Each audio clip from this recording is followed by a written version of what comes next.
വിശദമായ വാർത്തകളിലേക്ക്. 2 തവണ കൈവിട്ടുപോയ കേന്ദ്രമന്ത്രി പദവിയിലേക്ക് ഒടുവിൽ കൊടിക്കുന്നിൽ സുരേഷ്. കൊടിക്കുന്നിലിന് അർഹതയ്ക്കുള്ള അംഗീകാരം. വീടും നാടും ആഹ്ലാദത്തിൽ.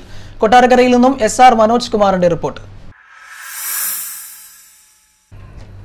2 പ്രാവശ്യം പഠിക്കൽ കാലിടറിയെങ്കിൽ ഇക്കുറി കൊടിക്കുന്നിൽ കടന്നെത്തിയത് അർഹിച്ച മന്ത്രിപദത്തിലേക്ക്. 2009-ൽ ഇപ്പോഴത്തെ കേന്ദ്ര സർക്കാർ അധികാരത്തിലെത്തുമ്പോൾ കേരളത്തിൽ നിന്നും മന്ത്രിസ്ഥാനത്തേക്ക് എത്തുമെന്ന് ഏവരും പ്രതീക്ഷിച്ചിരുന്ന പേരായിരുന്നു കൊടിക്കുന്നിൽ സുരേഷിന്റേത്.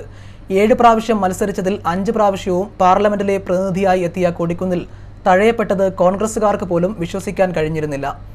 മാവേലിക്കര ലോക്സഭാ മണ്ഡലത്തിൽ നിന്നും 48,000-ൽ പരം വോട്ടുകൾക്കാണ് എതിർ സ്ഥാനാർത്ഥിയും മുൻമന്ത്രിയുമായിരുന്ന PK രാഘവന്റെ മകൻ RS അനിലിനെ പരാജയപ്പെടുത്തി പാർലമെന്റിലെത്തിയത്. അധസ്ഥിത വർഗത്തിൽപ്പെട്ടവനായിരുന്നതിനാലും രാഷ്ട്രീയത്തിൽ സംരക്ഷിക്കാൻ ഗോഡ്ഫാദർമാർ ഇല്ലാതിരുന്നതിനാലുമാണ് അർഹതപ്പെട്ട മന്ത്രിസ്ഥാനം അന്നെല്ലാം കൊടിക്കുന്നിലിൽ നിന്നും അകന്നു നിന്നത്. തന്നെക്കാൾ ദേശീയ രാഷ്ട്രീയത്തിൽ ജൂനിയറായിരുന്നവർ പോലും തന്നെ മറികടന്ന് കേന്ദ്രമന്ത്രി കസേരയിലേക്ക് എത്തുന്നത് അനുസരണയുള്ള ഒരു പാർട്ടി പ്രവർത്തകനായി ഇദ്ദേഹം നോക്കി നിന്നു. എന്നാൽ ഒരിക്കൽ പോലും പാർട്ടിക്കെതിരെയോ തീരുമാനങ്ങളെയോ തെള്ളിപ്പറയാൻ കൊടിക്കുന്നിൽ തയ്യാറായതുമില്ല. പാർട്ടി തരുമ്പോൾ തരട്ടെ എന്ന നിലപാടിലായിരുന്നു അദ്ദേഹം.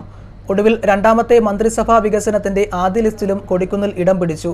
എന്നാൽ അവസാന നിമിഷം കേരളത്തിലെ ഗ്രൂപ്പ് സമവാക്യങ്ങളും ജില്ലയിൽ നിന്നുള്ള എതിർപ്പുകളും ഇദ്ദേഹത്തിന് വീണ്ടും എതിരായി.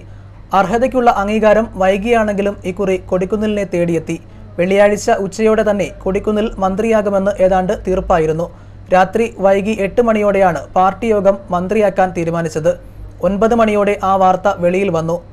രാവിലെ 10 മണിയോടെ പ്രധാനമന്ത്രി കൊടിക്കുന്നിലിനെ മന്ത്രിയാകാൻ ഫോണിലൂടെ നേരിട്ട് ക്ഷണിച്ചതോടെ എല്ലാ അഭ്യൂഹങ്ങൾക്കും വിരാമമായി.